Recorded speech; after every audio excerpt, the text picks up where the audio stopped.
Price Lord. இன்றைய தியானம் சங்கீதம் 135வது அதிகாரம் 1 முதல் 14 வரை. அல்லேலுயா. கர்த்தருடைய நாமத்தை துதியுங்கள். கர்த்தரின் ஊழியக்காரரே துதியுங்கள். கர்த்தருடைய வீட்டிலும் நமது தேவனுடைய ஆலய பிரகாரங்களிலும் நிற்கிறவர்களே கர்த்தரை துதியுங்கள். கர்த்தர் நல்லவர், அவருடைய நாமத்தை கீர்த்தனம் பண்ணுங்கள், அது இன்பமானது.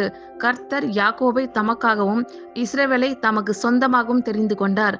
கர்த்தர் பெரியவர் என்றும் நம்முடைய ஆண்டவர் எல்லா தேவர்களுக்கும் மேலானவர் என்றும் நான் அறிவேன். வானத்திலும் பூமியிலும் சமுத்திரங்களிலும் எல்லா ஆழங்களிலும் கர்த்தர் தமக்கு சித்தமானதை எல்லாம் செய்கிறார். அவர் பூமியின் கடையாந்தரங்களில் இருந்து மேகங்களை எழும்ப பண்ணி மழையுடன் மின்னலையும் உண்டாக்கி காற்றை தமது பண்டக சாலையிலிருந்து புறப்பட பண்ணுகிறார்.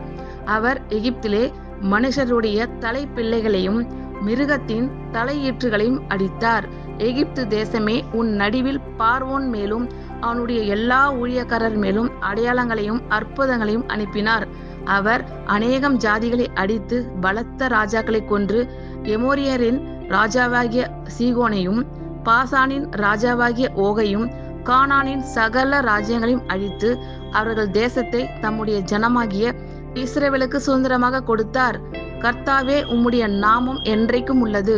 கர்த்தாவே, உம்முடைய பிரஸ்தாபம் தலைமுறை தலைமுறைக்கும் இருக்கும்.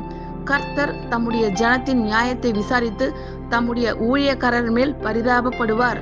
ஆமேன். கர்த்தர் உங்கள் அனைவரையும் ஆசீர்வதிப்பாராக. God bless you all.